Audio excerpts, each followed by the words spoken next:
Shares of Netflix plunging in pre-market trading after the company reported a loss of 200,000 subscribers in the first quarter. The first time in a decade, the stock on track, it's lost more than a quarter of its value in pre-market trading, on track for its worst performance in at least a decade. Netflix, its forecast, it may be an even bigger problem. It says it's going to lose another 2 million subscribers in the current quarter. This after analysts were expecting it to add almost 2.7 million in the quarter. J.P. Morgan just getting around to downgrading Netflix to neutral and lowering its price target from $605 a share to $300. Joining me now, disruptive tech research founder and chief analyst Lou Basenese. Lou, these Wall Street analysts just got it so wrong. Wrong, dead wrong. They're useless. Yeah, so many things here, right? This is common. I mean, for viewers that don't understand this, there was 35 sell-side analysts that had a buy rating on Netflix with price targets that were astronomical. This is routine. This company telegraphed that they were going to lose subscribers in March when they said they were going to start charging for sharing passwords. I mean, that was the tell that the growth was slowing, and there's just no grace when there's no growth. And that's what we're seeing here. We're seeing the stock sell off heavily.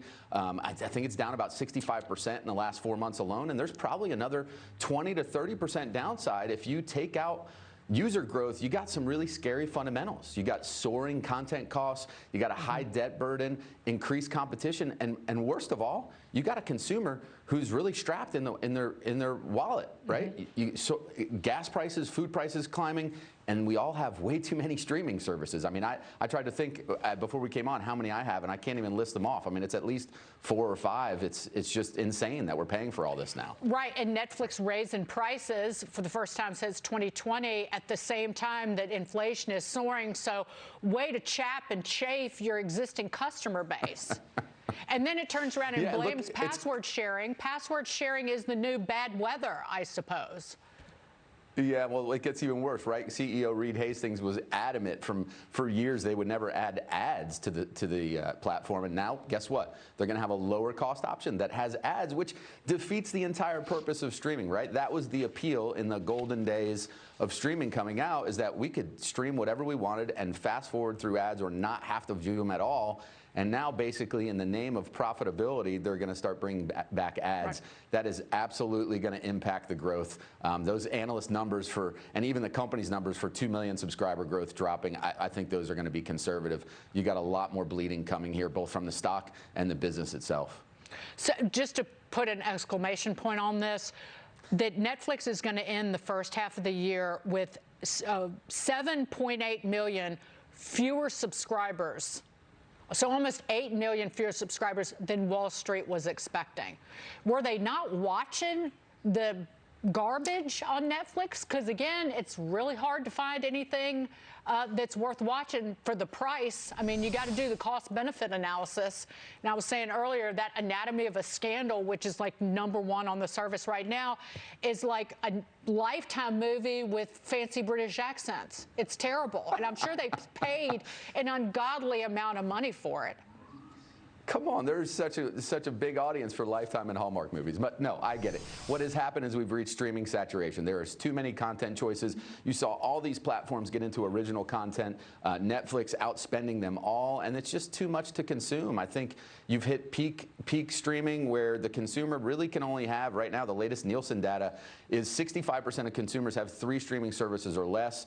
What happened was a ton of people got up to 5 and 6 services and realized it's just too much content to consume. So with COVID really ending, people returning to work, we can't just sit around in Netflix and chill. And like I said, I think there's a lot more downside ahead for this stock, a lot more subscribers that are going to leave the platform because of costs and just too much content to consume. Luke, so they're going to have to make choices. The Netflix stock had already lost 42% of its value before what's going to happen today, where it's going to lose an additional 1/4 at least of its value in a single day's trading.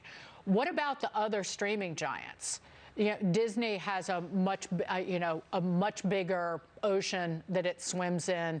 Apple, it's the same story. But I look at a Warner Brothers Discovery, the newly merged entity, it's toting around $58 billion in debt.